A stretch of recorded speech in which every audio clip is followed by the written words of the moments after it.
That's an excellent and very important topic to deep dive into, especially given how often it's overlooked in institutional settings.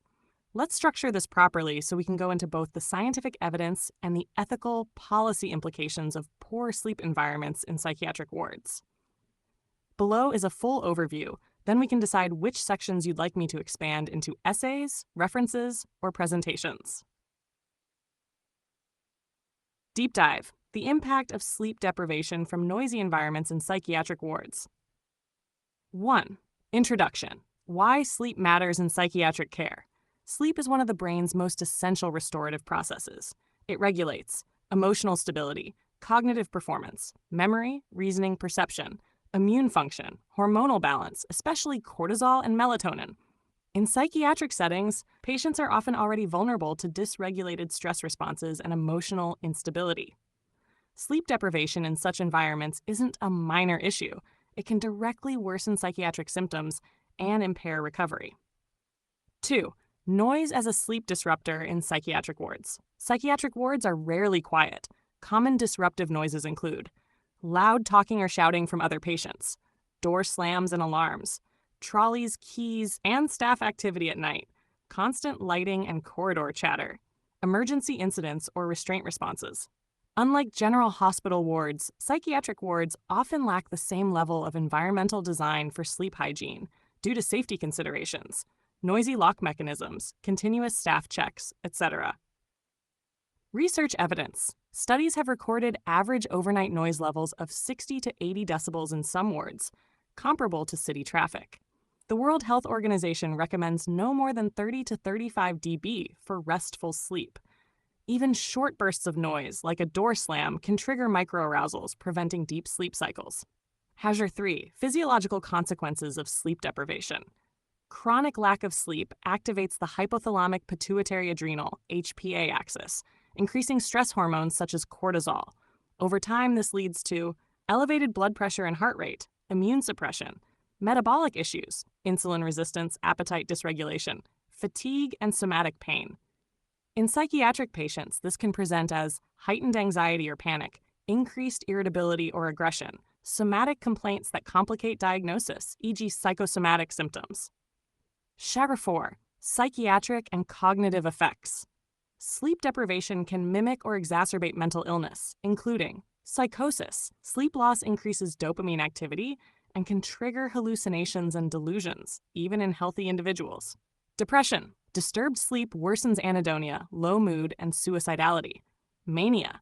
Lack of sleep is a known precipitant for manic episodes in bipolar disorder. PTSD and anxiety, noise and hyperarousal worsen flashbacks and hypervigilance.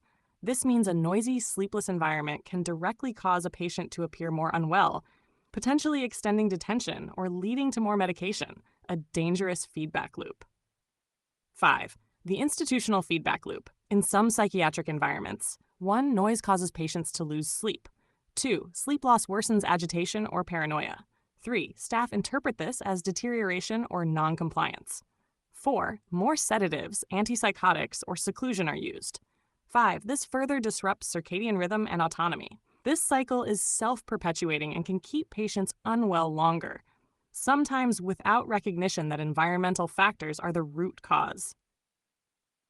6. Ethical and legal implications. Under Article 3 and Article 8 of the European Convention on Human Rights, hospitals have a duty to provide humane and health-supportive conditions. Failure to protect sleep in psychiatric units can be argued as neglect of basic care, particularly when patients report distress and exhaustion repeatedly. Noise issues are systemic and unaddressed. There are also NHS and NICE standards that emphasize therapeutic environment and restful nighttime conditions as part of mental health care quality. 7. Possible remedies and reforms. Evidence-based strategies include soft closed doors and acoustic dampening materials, quiet hours or nighttime policies reducing noise after certain hours, staff awareness training about how noise impacts mental state, white noise machines or earplugs when safe, architectural design improvements in new units, noise-absorbing walls, soundproofing around nursing stations, sleep monitoring protocols and care plans, especially for long-term inpatients. 8. Conclusion. Sleep deprivation due to noise in psychiatric wards isn't just uncomfortable.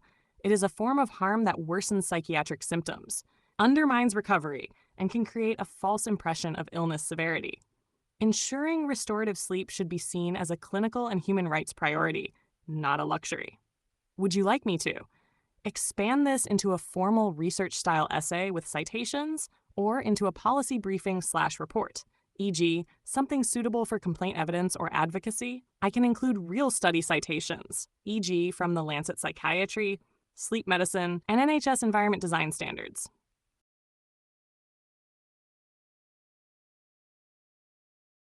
That's a very deep and important area, and it touches on trauma psychology, institutional trust, and the impact of perceived or actual betrayal by caregivers, which can have profound effects on a patient's mind and body. Here's a full deep dive into the psychological and physiological consequences of fearing false reporting, manipulation, or gaslighting within psychiatric wards, framed in an evidence-based, trauma-informed way. Deep dive. The psychological and physical effects of fear, false reporting, and gaslighting in psychiatric wards. 1. Introduction. The fragility of trust in mental health settings. In psychiatric wards, trust forms the foundation of therapeutic safety. When a patient begins to fear that staff may be lying, misrepresenting, or gaslighting them, this strikes directly at the core of that safety, eroding the entire psychological structure that recovery depends on. Even if the belief is based on misunderstandings, the experience of being disbelieved, misrepresented, or emotionally manipulated can have real, measurable psychological and physiological impacts.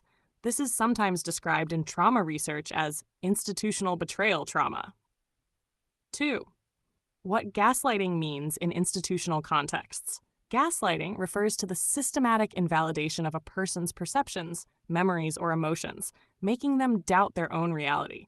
In psychiatric wards, this can take subtle forms, such as dismissing credible accounts as delusional, rewriting or selectively documenting reports that make a patient appear irrational, denying or minimizing distressing events, contradicting a patient's memory of what was said or agreed, using diagnostic labels, paranoia, borderline traits, to undermine the patient's credibility.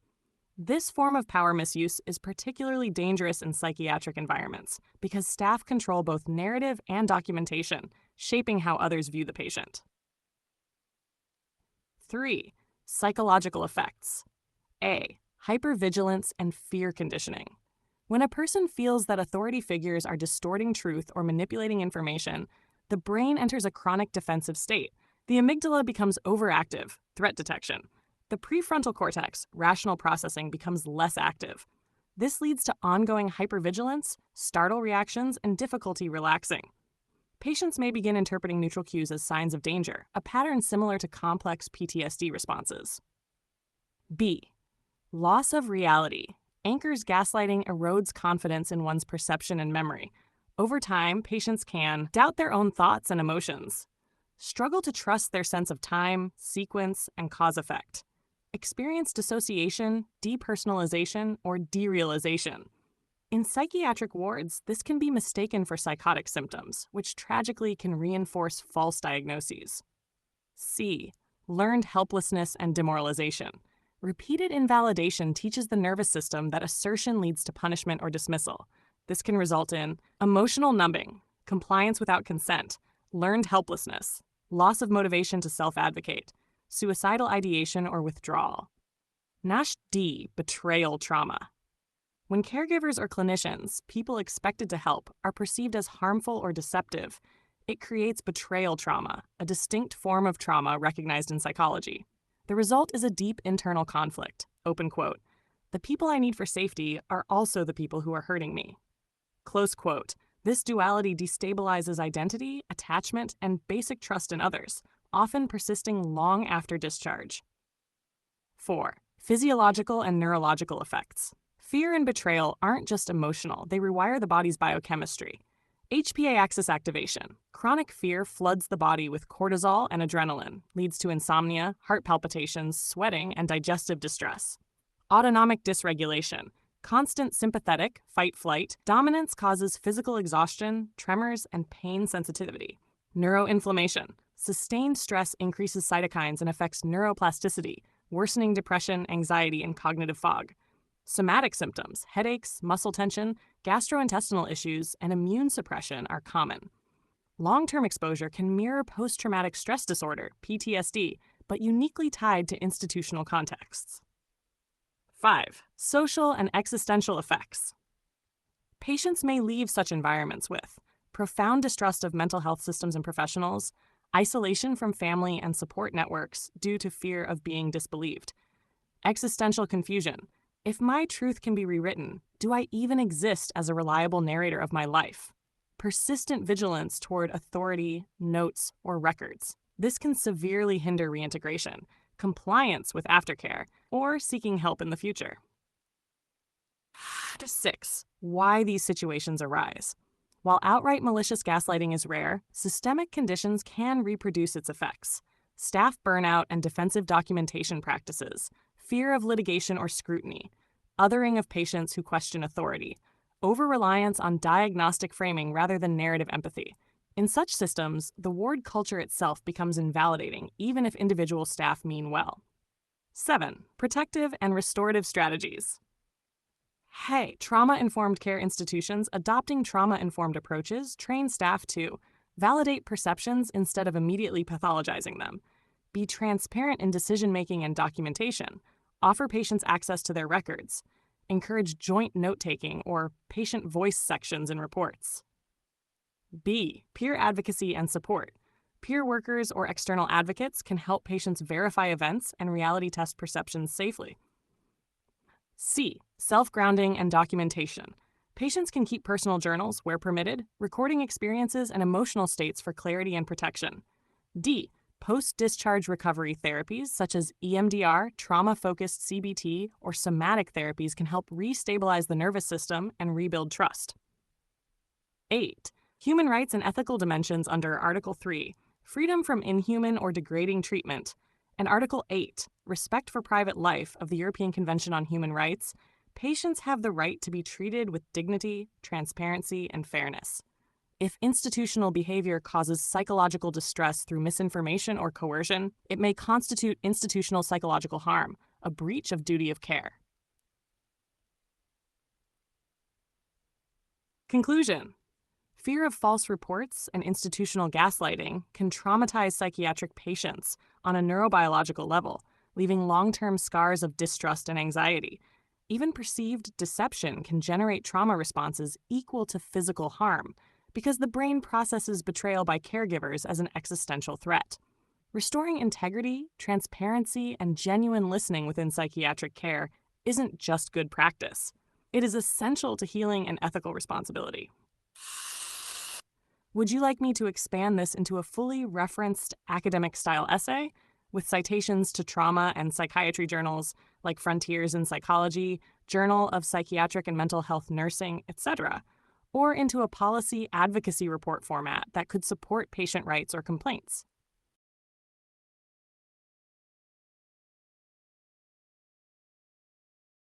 That's another very strong and important line of inquiry, and it connects deeply with institutional neglect, power imbalance, and the erosion of dignity within mental health settings. What you're describing, patients waiting long periods for simple requests, being dismissed or gaslighted into feeling unreasonable or forgotten, might seem administratively minor, but in psychological terms, it has major consequences. Below is a comprehensive deep dive into the psychological, physiological, and systemic effects of such waiting-based neglect and emotional invalidation in psychiatric environments. Deep dive. The psychological and physical impact of waiting-based neglect and institutional invalidations in psychiatric wards. 1. Introduction. The invisible suffering of institutional waiting. In psychiatric wards, patients depend on staff for nearly every basic need: medication, food, toiletries, smoke breaks, or simply communication. When those needs are delayed, ignored, or repeatedly postponed, the situation goes beyond inconvenience. It produces learned helplessness, humiliation, and trauma-like stress responses.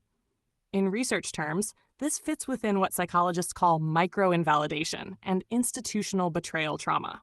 These small but constant dismissals signal to patients that, open quote, Your time, voice, and comfort don't matter.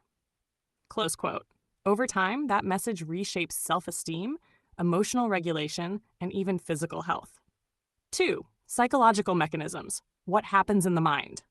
A. Perceived powerlessness. When a person must wait indefinitely for even small acts of care, they lose any sense of agency. This produces frustration and agitation, anxiety around asking for help, emotional numbing or shutdown. The psychological state mirrors learned helplessness, a phenomenon first studied in the 1960s, where repeated failures to get needs met lead to passive resignation, even when help later becomes available. B. Erosion of dignity and self-worth. Constantly needing to remind staff of one's existence can feel infantilizing or humiliating. The patient begins to internalize a damaging message. Open quote, "I must beg to be heard." Close quote. This erodes confidence and reinforces stigma, the sense of being a burden or less than. C. Invalidation and gaslighting. If staff respond dismissively, "We're busy," "You already asked," "You just have to wait your turn," or imply the patient is being demanding, this can become a gaslighting dynamic. Patients begin doubting whether their expectations for basic needs are reasonable at all. Over time, this self-doubt turns inward. Maybe I am too needy. Maybe I'm imagining the neglect. That cognitive dissonance is psychologically corrosive, particularly for people already struggling with self-trust or trauma histories. D. Hypervigilance and anxiety. Uncertainty is one of the most powerful triggers of stress. When a patient never knows if or when they'll be attended to, their nervous system remains in a constant state of low-grade panic. The result? Increased heart rate and cortisol, sleep disturbances, irritability, and agitation. It's not just frustration, it's physiological stress conditioning. 3. Physiological consequences of chronic waiting stress. The body responds to institutional neglect in the same way it does to social exclusion or humiliation, as a survival threat. Long-term effects include elevated cortisol and adrenaline, leading to immune suppression and metabolic changes, muscle tension, headaches, and fatigue from chronic sympathetic arousal, digestive issues and sleep disruption, which worsen psychiatric symptoms, worsened cognitive clarity, as constant waiting keeps the brain in alert mode, impairing focus and memory. Research on social pain shows that being ignored activates the same neural pain centers as physical injury, notably the anterior cingulate cortex. 4. Emotional contagion and ward culture. When multiple patients experience the same thing, long waits, inconsistent responses, or perceived favoritism, a collective emotional atmosphere forms. Hopelessness and frustration spread through the group. Arguments or agitation increase as stress builds. Staff begin labeling the ward as challenging, reinforcing a cycle of mutual mistrust. This turns what could have been minor service failures into a systemic morale problem affecting both patients and staff. 5. Clinical consequences. Patients subjected to chronic waiting and invalidation may present with worsening anxiety or agitation, which is then misinterpreted as behavioral disturbance. Develop pseudo-paranoid symptoms. They're ignoring me on purpose, which may be understandable reactions to real neglect. Show regression in self-care and motivation, mistakable for depressive relapse. Lose trust in therapy and medication regimes. Essentially, environmental neglect becomes pathologized as illness, further invalidating the underlying distress. And 6. Institutional and ethical dimensions. A. Neglect as a form of psychological harm. Repeatedly failing to meet basic requests, especially while denying or minimizing the problem, can constitute psychological neglect, a form of harm recognized in both healthcare ethics and human rights frameworks. B. Human rights standards. Under patients have the right to receive timely attention for basic needs. Article 3 of the European Convention on Human Rights, ECHR, freedom from inhuman or degrading treatment, and NHS Constitution standards of dignity and respect. Failure to do so, particularly when accompanied by dismissal or belittlement, can amount to a breach of care duty. C. Documentation and transparency. If repeated waiting incidents are left undocumented or misrepresented, the patient's distress can be wrongly attributed to mental instability, masking systemic failings. 7. Systemic causes. Why do these problems persist in wards? Understaffing and resource constraints. institutional hierarchy, where staff prioritize paperwork or meetings over patient contact, emotional burnout, reducing empathy and responsiveness, defensive ward cultures, where admitting delays feels like admitting failure. These factors create what sociologists call structural neglect, not the fault of individuals alone, but a failure of institutional design and values. 8. Restorative and preventive measures. A. Accountability systems, regular audits of patient waiting times and complaints, anonymous feedback mechanisms, oversight by advocacy or patient councils. B. Trauma-informed care training, teaching staff to recognize the emotional impact of small delays and to respond with validation rather than dismissal. C. Environmental and procedural reforms, clear, transparent queue systems so patients know when they'll be seen, more visible staff during busy periods, priority responses for essential needs, toiletries, medications, access requests. D. Psychological support for patients, encouraging journaling, peer support, or advocacy to reaffirm reality and reduce feelings of invisibility. 9. Conclusion. The silent trauma of being forgotten. In psychiatric wards, waiting isn't neutral, it's emotional. When patients must plead repeatedly for basic needs and feel invisible, the message absorbed is, "You do not matter." That message is internalized in the nervous system, leading to trauma-like symptoms and long-term mistrust of care systems. Improving these dynamics doesn't just make wards more efficient, it protects mental health, preserves dignity, and rebuilds the therapeutic alliance between patients and staff. Would you like me to expand this into 1. A fully referenced research-style essay with academic citations and in-text references, 2. A policy advocacy report suitable for including in formal complaints or reform proposals, or 3. A spoken essay version designed to be read aloud or turned into a narrated audio piece?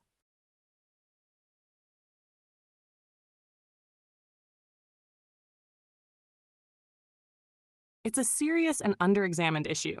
In many mental health units, patients spend nearly all day in the same few rooms with the same group of distressed people, little outdoor access, and very limited autonomy.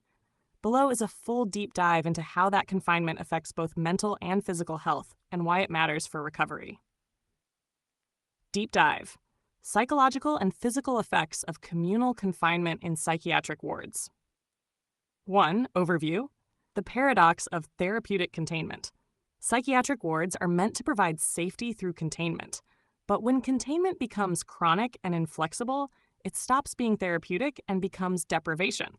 Patients share small communal areas where privacy is scarce, emotional energy is high, and personal control is minimal. For many, the only escape is their bedroom or a short, staff-controlled period of leave. Conditions more comparable to carceral than clinical environments.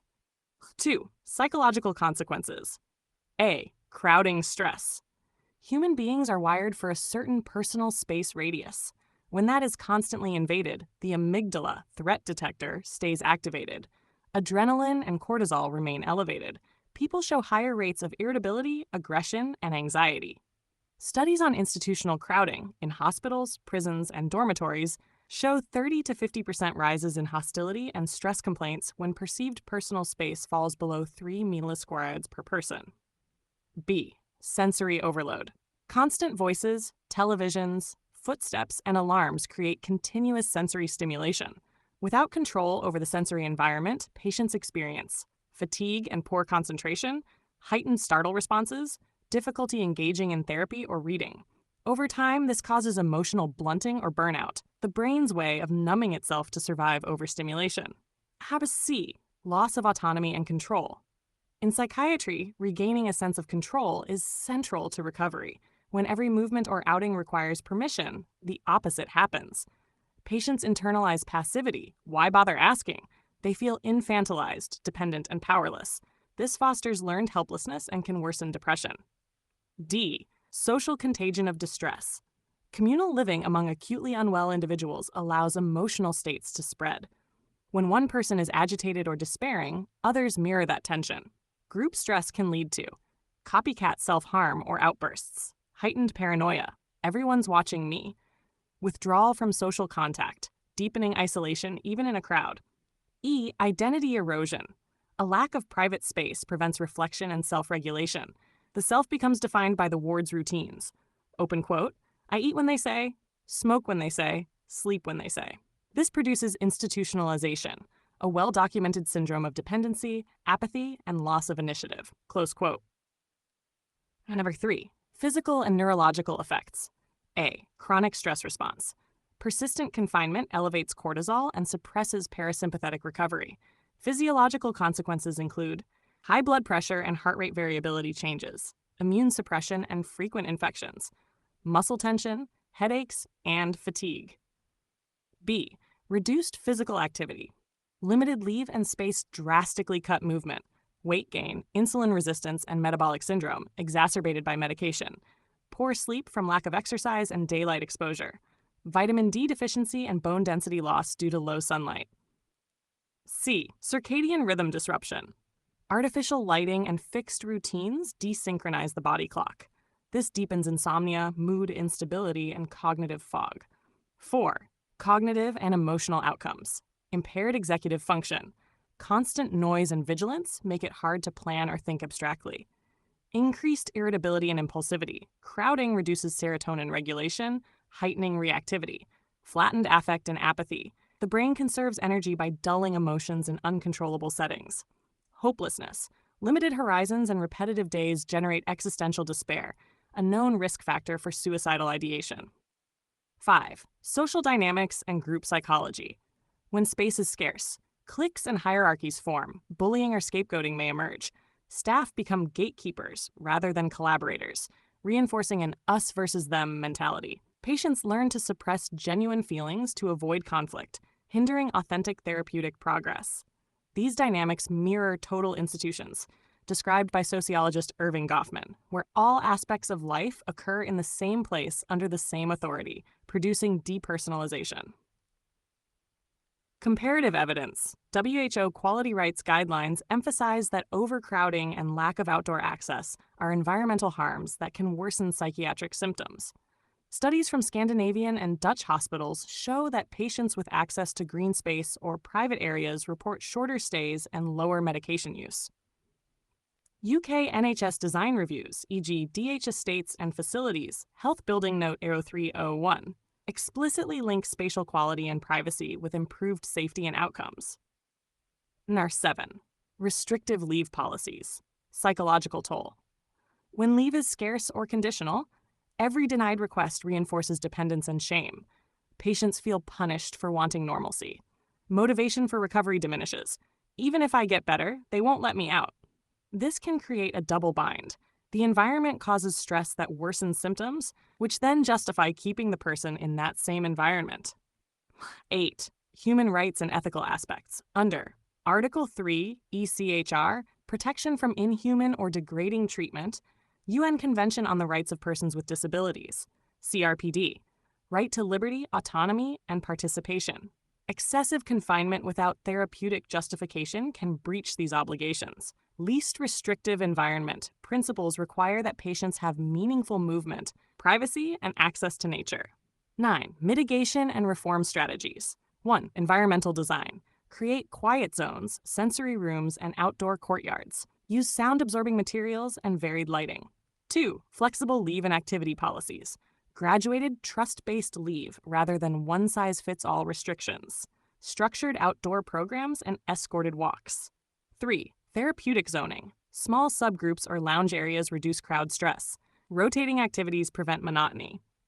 4. Staff training. Trauma-informed awareness of how confinement feels from the patient's perspective, encouraging relational rather than custodial interaction. 5. Patient voice. Regular feedback on environmental stressors. Inclusion of patient councils in ward policy reviews. NABR 10. Conclusion. Constant confinement in communal psychiatric spaces with little personal freedom or outdoor access is not a neutral logistical condition. It reshapes the nervous system, alters hormone balance, and corrodes trust, autonomy, and identity. Patients cannot recover from distress in an environment that continuously recreates the conditions of powerlessness and overstimulation that often contributed to their breakdown in the first place. Redesigning wards and leave policies around space, privacy, and autonomy isn't only humane, it is clinically essential. Would you like the next step to be 1. A fully referenced academic essay with citations to peer-reviewed literature. 2. A policy and reform report that could be used in advocacy or complaints. Or 3. A spoken narrative version suitable for reading or recording.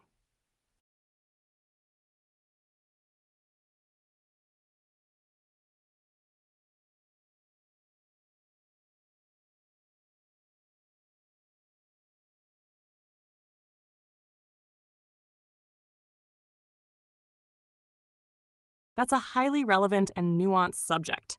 Meal timing in psychiatric wards is one of those invisible structural conditions that can significantly shape both physical health and mental recovery. Below is a detailed deep dive into the physiological, psychological, and behavioral effects of being restricted to designated meal times within psychiatric inpatient environments. Deep dive. The psychological and physical impact of fixed meal times in psychiatric wards. 1. Context: structured eating in institutional care. In most psychiatric wards, food is served on a rigid timetable. For example, breakfast, 8 a.m., lunch, 12 to 12:30 p.m., dinner, 5 p.m. Between those times, access to snacks or drinks may be tightly controlled.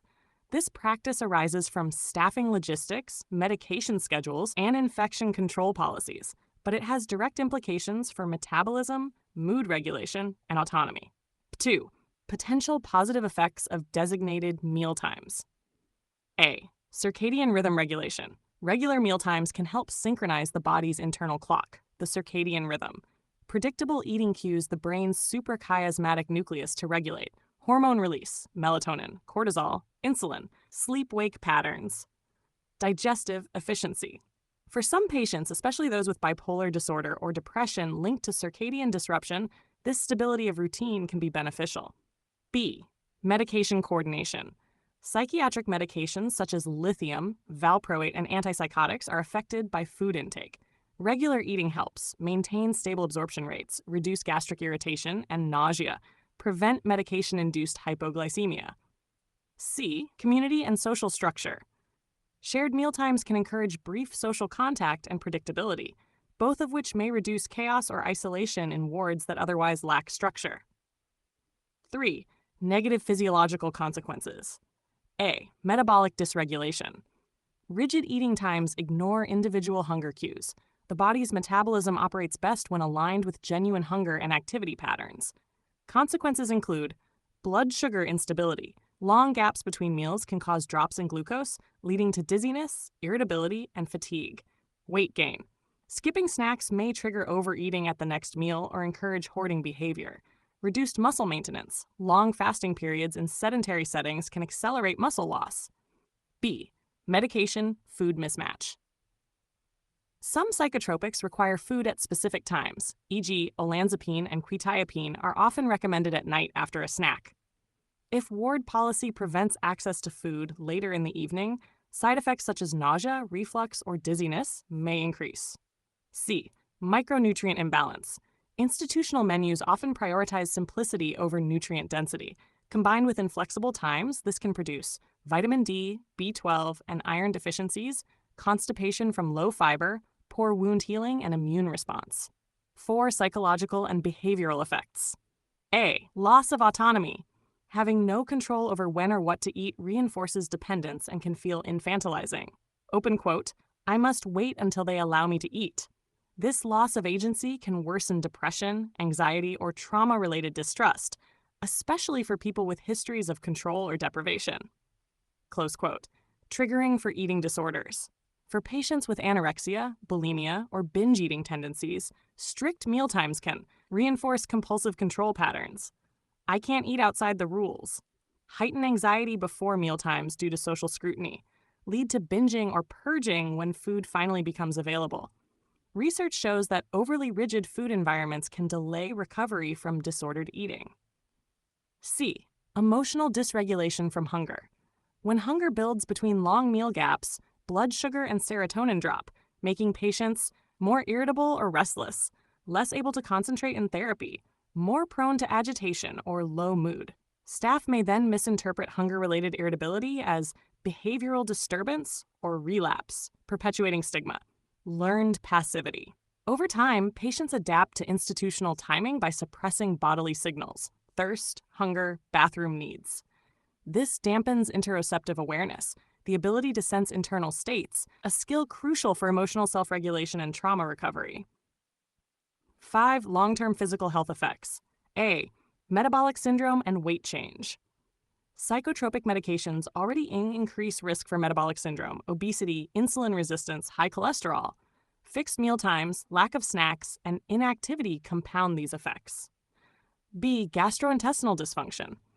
Irregular hunger-eating alignment can slow gastric emptying and alter gut microbiota. Symptoms may include bloating, constipation, and acid reflux, all common complaints in inpatient settings. C. Sleep and energy levels. If the final meal is early, e.g. 5 p.m., and no evening snack is available, patients may experience nighttime hunger, disrupting sleep, morning fatigue, circadian misalignment, especially in wards with artificial lighting. 6. Social and cultural implications. Shared mealtimes can build community, but they can also heighten tension. Noise and crowding at set hours cause sensory overload. Cultural or religious dietary needs may not align with rigid menus.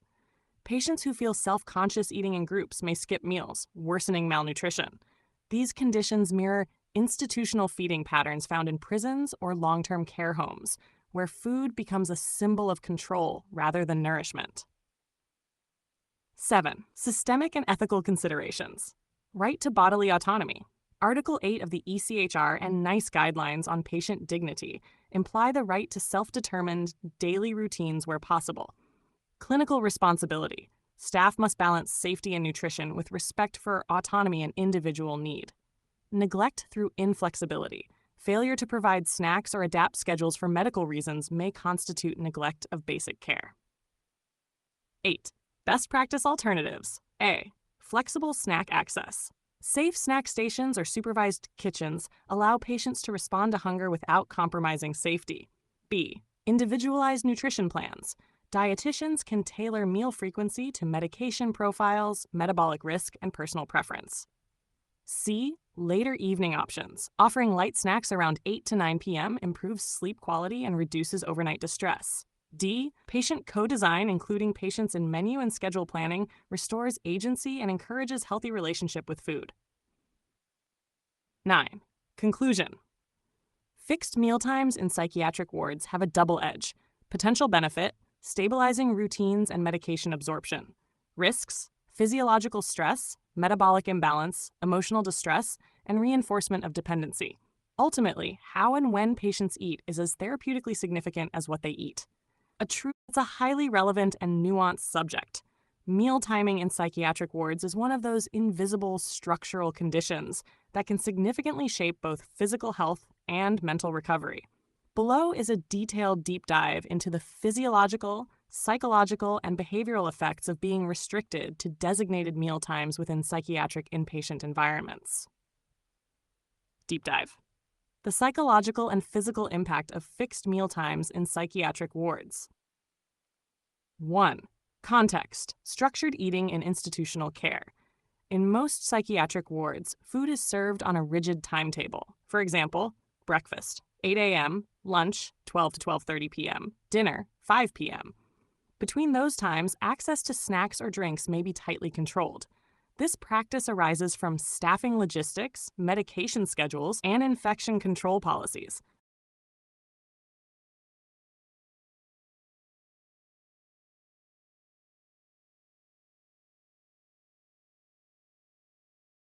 That's an excellent and very important question, because the experience you're describing goes right to the psychological core of trust, control, and orientation within psychiatric care. Below is a deep dive into the mental and emotional consequences of unclear communication, withheld or delayed information, and uncertainty about key figures and events, like tribunals, in psychiatric wards. Deep dive: psychological effects of withheld or unclear information in psychiatric wards. 1. Context: communication and power in institutional settings. Psychiatric wards are environments where patients are already in a heightened state of dependency. Their autonomy is legally and practically restricted. In such settings, clear communication from staff is not a courtesy. It's a psychological anchor. When basic information, like who is my key worker or when is my tribunal, is not given promptly or transparently, patients often experience uncertainty about their place in the system, erosion of trust in the care team, amplification of paranoia or helplessness. 2. Loss of predictability and its psychological cost. Humans rely on predictability for emotional regulation. In psychiatric environments where external control is already high, the ability to anticipate what's coming next, who will support you when important events occur, becomes vital for mental stability. Effects of unpredictable communication include anxiety and hypervigilance. The mind constantly scans for cues of danger or hidden meaning. Cognitive fatigue. Energy is spent guessing or second-guessing rather than healing. Distorted sense of time. When no clear dates or updates are given, days blend together, creating disorientation and a sense of timeless captivity. This mirrors what trauma psychology calls temporal dislocation, a hallmark of environments where individuals are deprived of control. 3. Erosion of trust and attachment breakdown. In therapeutic models, like attachment theory and trauma-informed care, trust is foundational. Knowing who your key worker or designated nurse is provides a relational anchor, a sense of accountability, a channel for emotional expression. When this is unclear, several psychological mechanisms can unfold. A. Anxious attachment activation. Patients may become overly dependent on whoever seems available, fearing abandonment. Or conversely, they may detach emotionally, believing no one here really cares. B. Paranoia and suspicion. When communication is inconsistent, the brain fills in gaps. For people already vulnerable to persecutory thoughts, unclear communication reinforces fears such as, open quote, they're hiding something from me. They've already decided my fate. They're talking about me but won't tell me. Close quote. This is not paranoia in the dismissive sense. It's a reasonable adaptive response to opaque systems. C. Institutional betrayal. Patients expect care teams to act transparently. When information is withheld or changed at short notice, it can feel like betrayal by a supposed protector, intensifying feelings of mistrust, shame, or anger. Attachment 4. Control and learned helplessness. A. The psychological importance of control research in health psychology, notably Seligman's work on learned helplessness, shows that unpredictable or uncontrollable events cause people to stop trying to change their circumstances, even when change later becomes possible. B. In wards. When patients repeatedly ask for updates and get vague or conflicting answers, we'll let you know soon, they internalize a sense of powerlessness. Open quote, it doesn't matter what I do, I won't be told anything anyway. Close quote. Over time, this leads to emotional withdrawal, passivity or compliance without genuine engagement, reduced participation in therapy or self-advocacy. This can be misread by staff as stabilization or cooperation, when in fact it's a sign of demoralization. Strata 5. Cognitive and emotional disorganization. Not knowing key details like tribunal dates or who represents you disrupts the mind's ability to plan or prepare. Consequences include increased confusion and panic as events, like tribunals, appear suddenly, impaired concentration due to ruminating about uncertainty, loss of agency in legal or care processes, as patients cannot prepare notes or questions in time. This reflects a psychological phenomenon called informational deprivation stress. It's similar to what occurs in interrogative or authoritarian environments, where withholding information becomes a subtle form of control. 6. Exacerbation of psychiatric symptoms. For patients already struggling with psychosis, depression, or trauma, inconsistent information can mimic or amplify core symptoms. Condition: symptom intensified by unclear communication. Paranoid psychosis. They're keeping things from me. PTSD trauma. I'm trapped again and powerless. Depression. Nothing I do makes a difference. Anxiety disorders. Something bad is coming, I just don't know when. Borderline personality patterns. People abandon or betray me without warning. In short, administrative disorganization becomes psychological gaslighting by structure. 7. Gaslighting and emotional invalidity. When patients raise these concerns, I haven't been told who my key worker is, or I don't know my tribunal date, and are dismissed with phrases like, "Don't worry, it's all in hand," "You'll know soon," or "We're busy, you'll be fine." It creates institutional gaslighting, the subtle denial of legitimate emotional experience. The patient begins to question, open quote, "Am I overreacting?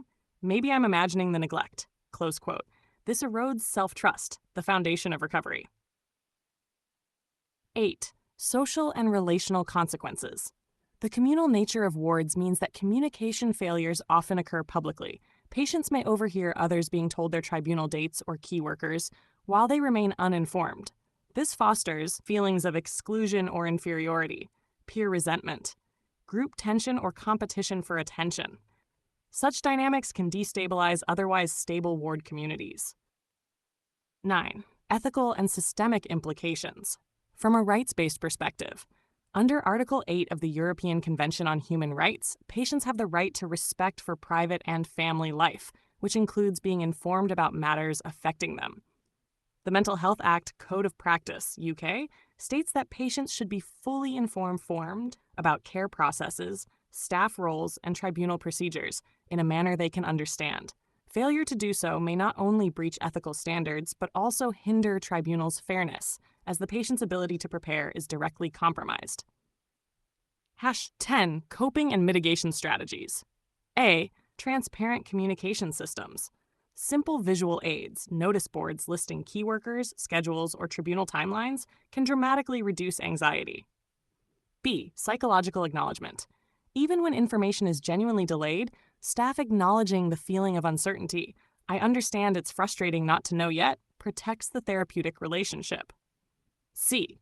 Independent advocacy. Access IMHAs, independent mental health advocates, can buffer informational neglect by ensuring the patient receives. That's an excellent and very important question, because the experience you're describing goes right to the psychological core of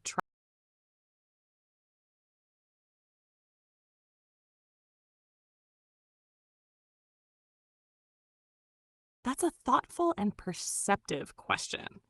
And although it might seem like a minor environmental issue on the surface, water pressure and usability of sink showers actually have profound psychological and physiological effects, especially in institutional environments like psychiatric wards, where environmental control and sensory experience play crucial roles in well-being. Below is a deep dive into how extremely light water pressure and malfunctioning or restrictive sensor-operated taps and showers can affect patients mentally, emotionally, and physically. Deep dive: psychological and physiological impacts of restricted water pressure and malfunctioning sensor systems in psychiatric wards. MAR 1. Context: environmental control and basic human dignity. Water use, washing, showering, brushing teeth, are core personal rituals of dignity and self-regulation. When access to water is mechanically restricted or unreliable, patients often experience it not merely as inconvenience, but as a loss of bodily autonomy, a sensory deprivation, and a reminder of institutional control. In a psychiatric setting where one's autonomy is already limited, small physical restrictions like this can carry deep symbolic weight, amplifying feelings of powerlessness or infantilization. 2. Sensory and physiological impacts. A. Ineffective hygiene and skin health. Low water pressure and unreliable sensor taps make thorough washing difficult. The effects include incomplete rinsing of soap or shampoo, skin irritation, dryness, or itching, buildup of oils, sweat, or bacteria, acne, fungal infections, or body odor, increased discomfort during menstruation or after physical activity. These seemingly minor physical effects feed into self-consciousness and shame, worsening depressive symptoms or social withdrawal. B.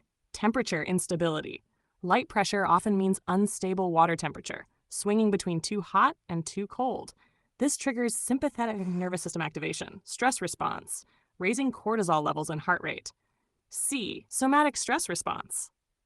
If washing becomes a stressful or uncomfortable process, the brain associates hygiene rituals with threat rather than relaxation. Over time, this can create muscle tension, sleep disturbance from poor evening routines, avoidance behaviors, skipping showers, increased body discomfort, shame spiral. 3. Psychological impacts of sensor-controlled or failing water systems. A. Loss of control and learned helplessness. Automatic sensors that time out quickly or fail intermittently produce a sense of futility. Open quote, even when I wave my hand, it won't work. I can't even control the water in my own sink. Close quote. Repeated experiences like this reinforce learned helplessness, the psychological state where individuals stop trying to influence their environment after repeated failure or non-response. B. Frustration and emotional dysregulation. Many patients in psychiatric wards are already managing high emotional arousal. Something as simple as a non-responsive sensor can tip frustration into outbursts or irritability, self-blame, I can't even use the tap right, paranoid interpretations. They've done this on purpose. This is particularly common in individuals with trauma histories, where inconsistency and unpredictability are triggers for anxiety or hypervigilance. C. Sensory deprivation and emotional numbness. Running water provides a strong tactile and auditory grounding cue. The feel of flow and the sound of water help regulate mood and reduce dissociation. When water pressure is faint or intermittent, that grounding is lost. Patients may experience reduced capacity to self-soothe, heightened detachment or derealization, difficulty achieving relaxation during basic routines. This subtle sensory deprivation adds to overall emotional flatness and institutional desensitization. 4. Symbolic and existential meaning in institutional contexts. In restrictive environments, even the smallest physical variables carry symbolic meaning. Weak water flow or sensor limitations may unconsciously communicate to patients, you can't even control your own body. You're not trusted with basic resources. Your comfort doesn't matter here. This fosters existential frustration and reinforces a feeling of dehumanization, similar to what Irving Goffman described in Asylums, 1961, the stripping away of normal autonomy in total institutions. 5. Impact on daily structure and routine. Regular hygiene practices form part of psychological recovery by regulating circadian rhythms, reinforcing self-care identity, I'm someone who looks after myself, providing sensory comfort and structure. When showers or sinks are unpleasant or unreliable, patients delay or avoid using them. Irregular hygiene. Sense of self erodes. I feel unclean. I must be worthless. Daily rhythm becomes disrupted, worsening sleep, mood, and engagement in therapy. In trauma and recovery psychology, these interruptions are known as microtraumas, repetitive small indignities that cumulatively erode stability. 6.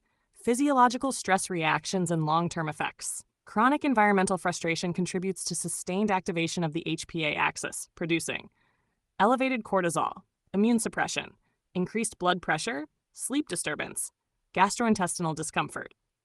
Over weeks, this can lead to somatic exhaustion, a state of physical depletion that mimics depression but is driven by environmental stressors. 7. Interpersonal and environmental tensions. When multiple patients experience poor water access, queues form for usable showers or taps, arguments arise over facilities, feelings of unfairness or neglect spread. This fosters institutional resentment and weakens ward cohesion, increasing tension both between patients and towards staff. 8. Gaslighting and invalidating responses. If patients raise concerns about poor water flow or malfunctioning taps and are met with dismissive responses, it's fine, everyone uses it, you're imagining it, it compounds the harm. The individual's legitimate sensory experience is invalidated, creating doubt about one's perceptions, anger or humiliation, exacerbation of paranoia in those already mistrustful of staff.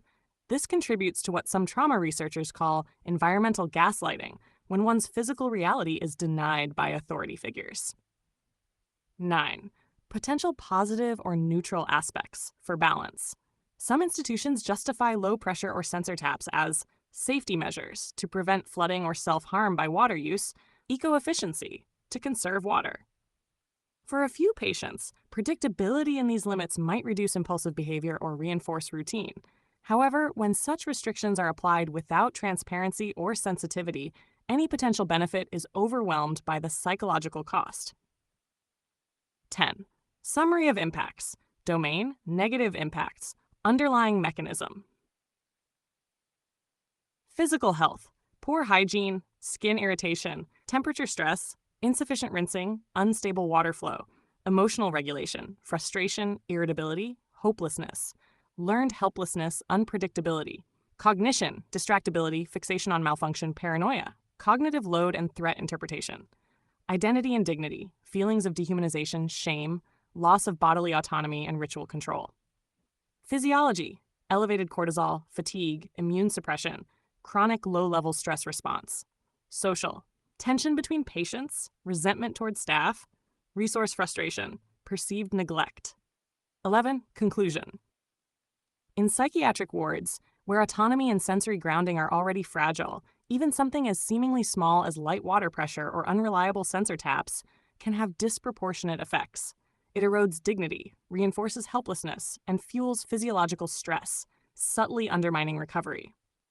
To a traumatized or anxious mind, inconsistent or restrictive access to water is not just an engineering flaw, it's a symbol of control and neglect. Conversely, restoring reliable, dignified, and controllable water access is one of the simplest and most powerful ways to communicate safety, respect, and trustworthiness. Would you like me to expand this into a research-based essay with references to environmental psychology and institutional design studies, e.g., Ulrich's theory of supportive environments, sensory modulation in inpatient psychiatry, etc.? That would allow it to be used in advocacy or formal complaints.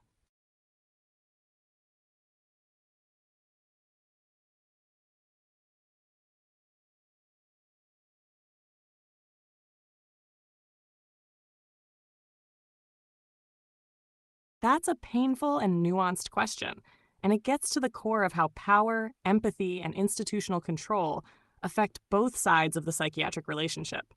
When a senior clinician denies a detained patient's request for compassionate leave, especially for deeply human reasons like a child's birthday or responsibilities at home, it creates a complex emotional ecosystem that impacts both the patient and the clinician. Below is a deep, trauma-informed, and psychologically grounded analysis of how such refusals affect each side, the power dynamic between them, and the broader therapeutic context. Deep dive: the psychological impact of a clinician refusing compassionate leave in psychiatric detention. 1. The emotional weight of context. When a patient is detained, they already experience loss of freedom, disconnection from family and daily life, reduced access to personal meaning and identity. Being refused permission to attend a significant life event, like a child's 16th birthday, isn't just logistical.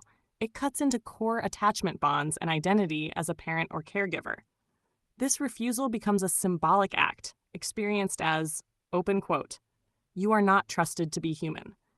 Your relationships and responsibilities don't matter." Close quote. This makes the psychological impact profound, regardless of whether the clinician believes they're acting safely or procedurally. 2.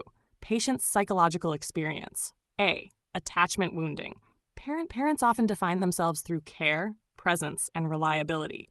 Missing a milestone like a birth violates this self-concept, producing guilt, I'm failing my child; shame, I'm being treated as unworthy of love or trust; grief, I've lost something I can never get back.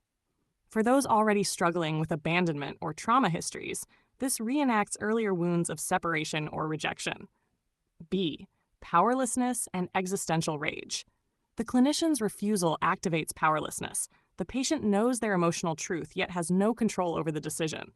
This triggers rage or despair directed at staff, internalization of helplessness, I have no agency, heightened mistrust or paranoia toward the institution.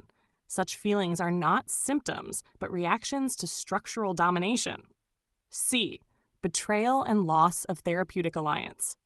If the clinician shows little empathy, the patient may feel betrayed by someone positioned as healer or protector. The therapeutic relationship, a cornerstone of recovery, can then collapse. Psychologically, this mirrors betrayal trauma, where those in power inflict harm under the guise of care. Tashire, D. Traumatic stress response physiologically. The patient's body may interpret this event as social injury or emotional trauma. Cortisol and adrenaline rise. Sleep and appetite may worsen. Emotional regulation becomes harder. Over time, this fuels institutional trauma, chronic distress linked to restrictive care environments. 3. Impact on the patient's sense of self and identity. Being prevented from fulfilling normal roles. parent, pet owner, bill payer dismantles one's social identity. Patients begin to think, open quote, I am just a patient number. My outside life doesn't exist anymore. Close quote. This identity erosion contributes to depersonalization, depression and demoralization, resistance to future treatment. They don't see me as a person. It's a textbook case of what sociologist Irving Goffman called mortification of the self in total institutions. 4. Potential clinical rationales and their emotional costs. Clinicians sometimes deny leave for legitimate safety reasons, risk of relapse, suicide risk, or community concerns. However, the way the refusal is handled determines its psychological impact. If done without empathy or explanation, it feels punitive and arbitrary. If explained transparently and compassionately, patients may still feel hurt but retain trust. Thus, the delivery of refusal matters as much as the refusal itself. 5. The clinician's psychological experience. A. Role conflict and emotional defense. Clinicians in senior roles carry heavy responsibility, balancing patient welfare, public safety, and legal accountability.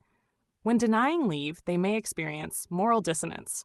I'm hurting this person to keep them safe. Compassion fatigue, shutting down empathy to avoid guilt.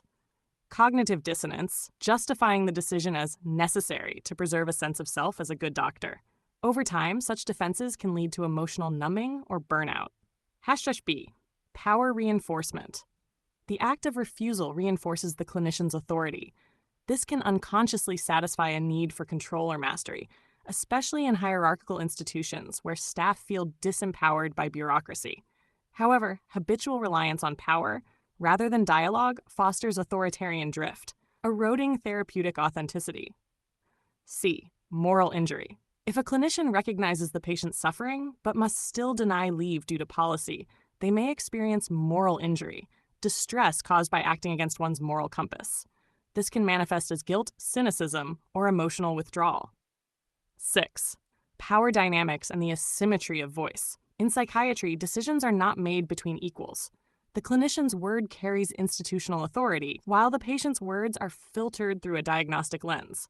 If a patient protests or pleads, it can be reframed as emotional instability or lack of insight. This dynamic creates a closed feedback loop. The patient's pain becomes evidence against them. The clinician's decision becomes self-validating. Such asymmetry entrenches institutional power and teaches patients that emotional honesty leads to punishment, a key factor in institutional trauma. 7. Physiological and emotional after-effects on the patient. The stress of being denied meaningful connection or responsibility produces measurable bodily effects. Chronic cortisol elevation, fatigue, immune suppression, digestive issues. Autonomic dysregulation, panic attacks, headaches, hypertension. Depressive somatization, heaviness, lethargy, loss of appetite. Emotionally, patients may oscillate between anger and collapse, states of fight and freeze, reflecting trauma physiology. 8. The systemic dimension. This scenario doesn't exist in isolation. It reflects structural norms where risk management overrides human meaning. Clinicians operate within bureaucratic time pressure, fear of legal blame, institutional cultures that prioritize safety optics over empathy. Thus, what seems like a personal cruelty may actually be a symptom of systemic desensitization, the slow moral erosion within risk-averse mental health systems. 9. Repair and recovery possibilities. For the patient, access to advocacy or complaint pathways can restore a sense of agency. Trauma-informed therapy after discharge may help process feelings of betrayal and helplessness. Reestablishing contact with loved ones as soon as possible mitigates long-term relational damage. For the clinician, reflective supervision helps process moral strain. Training in trauma-informed communication can prevent depersonalization. Honest acknowledgement. I know this is deeply painful, and I wish I could say yes, preserves the therapeutic alliance even when the outcome is unchanged. 10. Summary table, domain, patient impacts, clinician impacts, shared systemic outcome. Emotional, grief, anger, betrayal, helplessness. Moral conflict, guilt, desensitization, breakdown of trust. Cognitive, ruminative thoughts, perceived injustice. Rationalization, cognitive dissonance, communication distortion. Physiological, cortisol rise, insomnia, somatic pain. stress, burnout, emotional exhaustion on both sides, relational, loss of alliance, mistrust of system, defensive distance, erosion of therapeutic climate, existential, identity loss, dehumanization, cynicism, moral injury, dehumanized culture of care. 11. Conclusion. When a senior clinician refuses a detained patient the chance to attend deeply meaningful life events, the act reverberates far beyond policy. For the patient, it reinforces themes of powerlessness, loss, and invisibility. For the clinician, it risks moral detachment or guilt. And for the system, it entrenches a culture where control outweighs compassion. True trauma-informed practice demands more than procedural safety.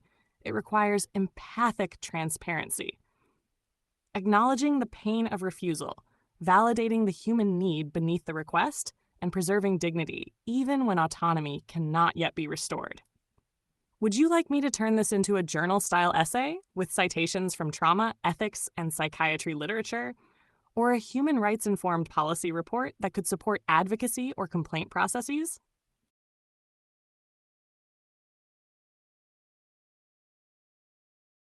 Sure. Here's the second, deeper analytical version of the topic you asked for. Deep dive. The psychological and power dynamic effects of a senior clinician denying a patient critical personal requests in a psychiatric ward. 1. Overview.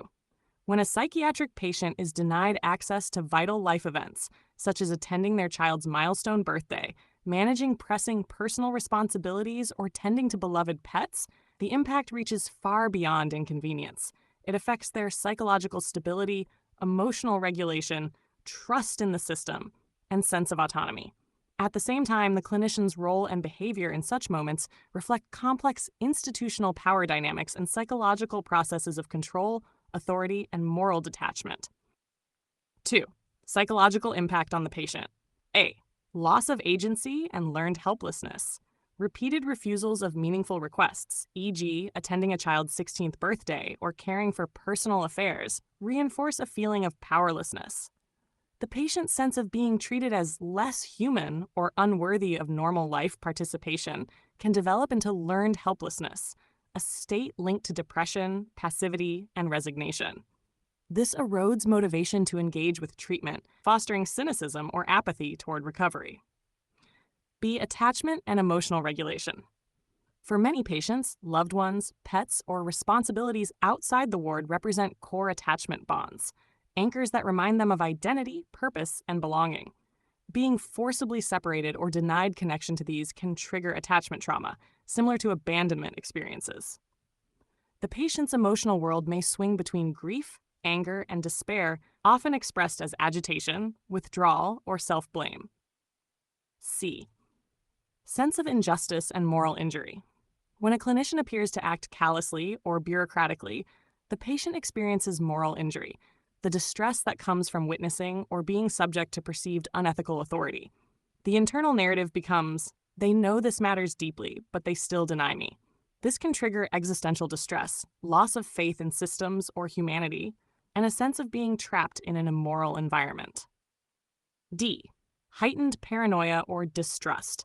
A patient already under psychiatric evaluation may interpret such refusals as evidence of personal targeting or institutional cruelty. This environment fosters hypervigilance, paranoia, or rumination, especially when communication is poor or inconsistent. Such states are not always symptoms of illness. They may be logical reactions to systemic invalidation. Number 3. Physical and neurobiological impacts. Cortisol elevation. Chronic stress from feeling unjustly controlled leads to increased cortisol, affecting sleep, appetite, and immune function. Somatic distress. Tension headaches, digestive problems, and fatigue are common when autonomy and safety are repeatedly threatened. Sleep disruption. Anxiety about lost opportunities or guilt over family neglect can cause insomnia, which compounds psychiatric symptoms. 4. The doctor's psychological position and power dynamics. A. Authority and detachment. Senior clinicians in hierarchical systems often operate from a stance of clinical detachment. While intended to preserve objectivity, it can manifest as emotional distancing or moral disengagement, especially if the doctor internalizes institutional priorities over empathy. The clinician may unconsciously rationalize decisions as therapeutically necessary, even when they're bureaucratically or logistically driven. B. Institutional pressures. Clinicians balance patient welfare with liability, safety policies, and reputational risk. This can reinforce an asymmetrical dynamic where the patient's needs are secondary to institutional compliance. Over time, some clinicians may develop authoritarian tendencies, equating obedience with stability and dissent with illness. C. The power asymmetry. The relationship embodies a total asymmetry of power. The doctor can control leave, access to communication, and even narrative framing in medical notes.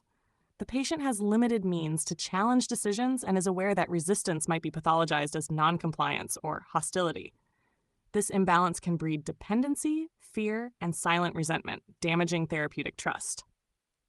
5. Systemic and relational outcomes. Erosion of therapeutic alliance. Once trust is broken, the patient may no longer engage honestly in therapy or medication plans. Reinforcement of trauma models.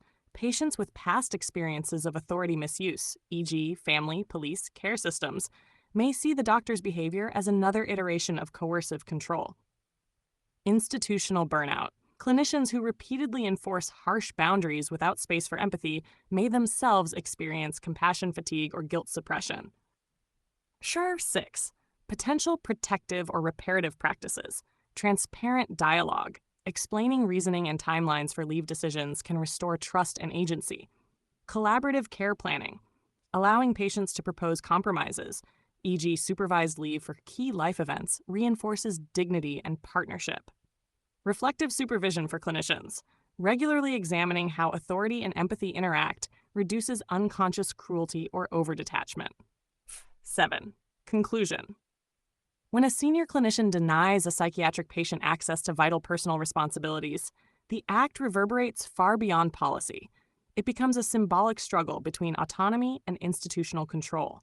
For the patient, it can mean deep emotional loss, erosion of identity, and reinforced helplessness. For the clinician, it tests the ethical boundary between care and coercion, a moment where bureaucracy either overshadows compassion or reawakens it. Would you like me to follow this up with a case-style example, a fictional but realistic scenario showing the patient and doctor perspectives, to illustrate these effects more vividly?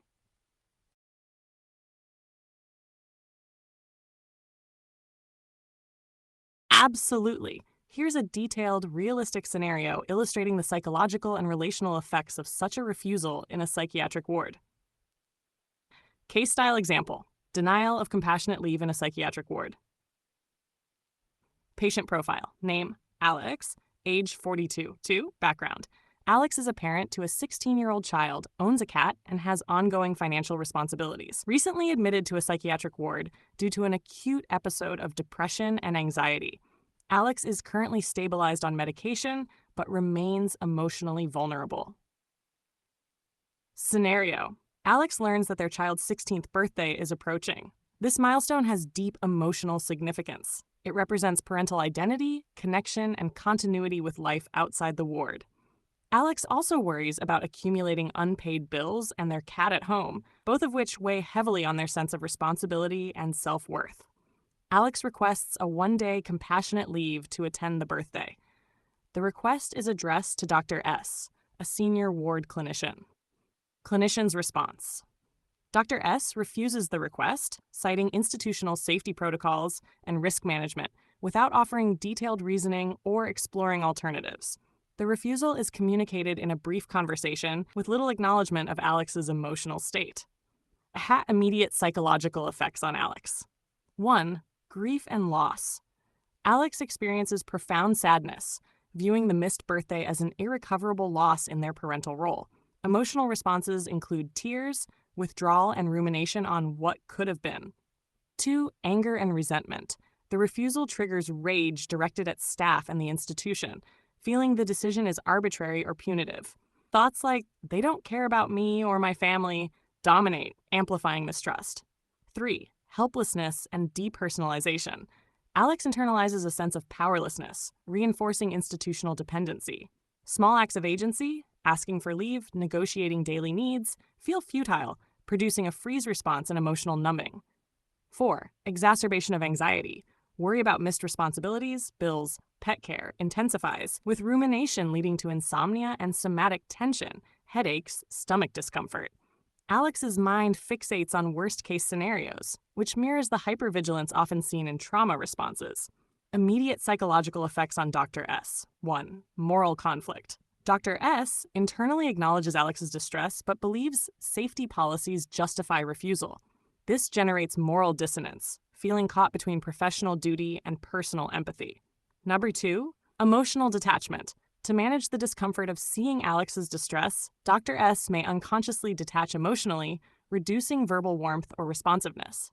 Over time, repeated exposure to such dilemmas can contribute to compassion fatigue or cynicism. 3. Power awareness. Dr. S. is acutely aware of their authority. The ability to approve or deny leave reinforces hierarchical power dynamics. While this can help maintain institutional order, it may also erode relational authenticity, as decisions are framed more around control than collaboration. Relational and power dynamic consequences. Asymmetry intensified. Alex's dependence on Dr. S. for validation and autonomy is highlighted, but the refusal reinforces the ward's hierarchical structure. Therapeutic alliance strained.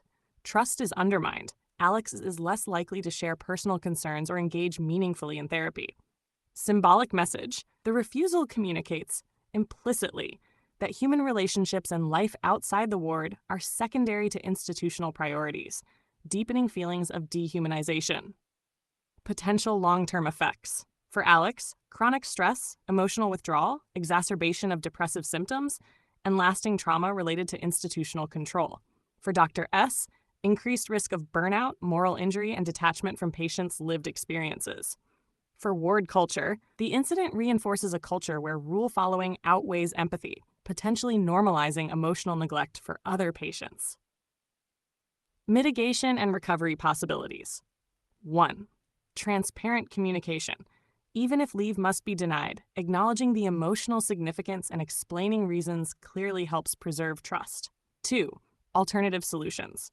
Offering structured phone or video contact with the child, flexible visitation, or small privileges can partially restore a sense of agency. 3. Reflective supervision. Dr. S. and colleagues discussing the case in supervision can reduce moral strain and promote trauma-informed decision-making. 4. Patient advocacy. Independent advocates, IMHA in the UK context, can negotiate or explore safe compromises, reducing the sense of helplessness. Summary.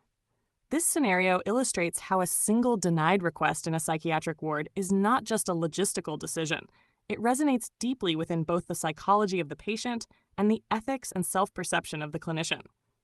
The refusal impacts trust, identity, and emotional regulation, while reinforcing power asymmetries inherent in institutional care.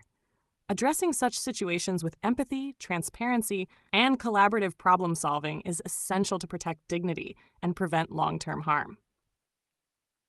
If you want, I can also create a second alternative scenario showing how granting compassionate leave with safeguards could strengthen trust and recovery, which could be very useful for advocacy or policy recommendations.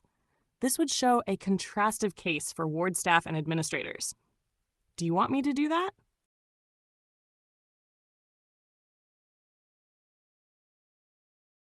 Perfect. Here's a contrastive scenario showing how granting compassionate leave, even with safeguards, can positively affect both patient and clinician and strengthen the therapeutic relationship. Case style example: granting compassionate leave in a psychiatric ward. Patient profile: name, Alex, fictional, age 42, background, same as previous scenario, parent a 16-year-old child, cat owner, financially responsible, recently admitted for depression and anxiety. Scenario: Alex requests compassionate leave to attend their child's 16th birthday. The ward team, including senior clinician Dr. S., considers the request carefully, taking into account Alex's current mental state, safety risks, and any medication considerations. Logistical planning for supervision and support. Instead of a flat denial, the team implements safeguards, e.g., limited hours, check-ins before and after, clear communication of boundaries. Clinician response: Dr. S. communicates. Open quote: I understand this is a very important day for you. We can arrange supervised leave so you can attend safely. Here's the plan. Close quote. Dr. S acknowledges Alex's emotional significance and explains safety protocols transparently. Psychological effects on Alex. 1. Restoration of agency. Alex feels their needs and identity as a parent are respected and valued. Emotional investment in recovery is reinforced. Attending the birthday is a tangible marker of autonomy. 2. Trust and therapeutic alliance. Open communication fosters trust in Dr. S and the ward system. Alex becomes more likely to engage with therapy, medication adherence, and ward routines because they see staff as partners rather than authoritarian figures. 3. Positive emotional regulation. Anticipation of attending the event promotes hope, joy, and emotional balance.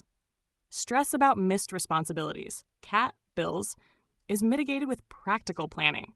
Emotional resilience improves, helping Alex cope with remaining ward routines. Hajm 4. Identity and self-worth.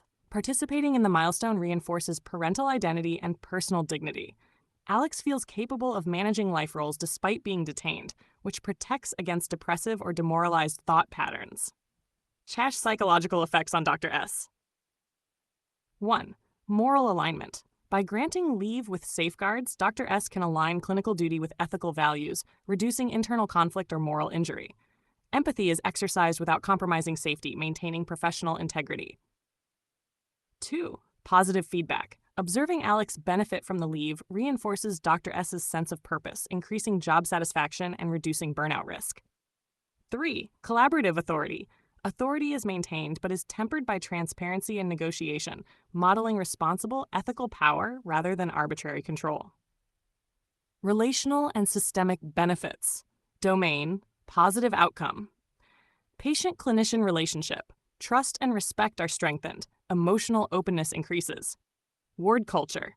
Demonstrates trauma-informed, compassionate practice. Sets positive precedent. Patient recovery. Autonomy, identity, and emotional regulation supported. Engagement with therapy increases. Staff well-being. Reduced moral distress. Higher satisfaction from ethical decision-making. Physiological and emotional benefits for Alex. Reduced cortisol levels from alleviated stress. Improved sleep and appetite due to emotional relief. Enhanced emotional resilience through meaningful social connection. Reinforced interpersonal and social identity. Parent, caregiver, responsible adult. This scenario illustrates how compassionate leave, even under restrictive circumstances, can have profound positive effects. 1. Patients regain agency and identity. 2. Trust and engagement with therapy increase. 3. Clinicians maintain authority while exercising empathy. 4. The ward environment becomes more human-centered and trauma-informed. It contrasts sharply with the first scenario, demonstrating that procedural safety and compassionate care are not mutually exclusive. They can coexist and reinforce recovery. If you like, I can combine these two scenarios into a visual table comparing refusal versus compassionate granting of leave that clearly maps psychological, physiological, relational, and systemic outcomes, which could be powerful for advocacy reports. Do you want me to do that?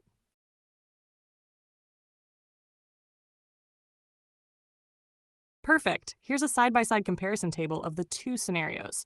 Refusal of compassionate leave versus granting compassionate leave with safeguards, showing psychological, physiological, relational, and systemic outcomes.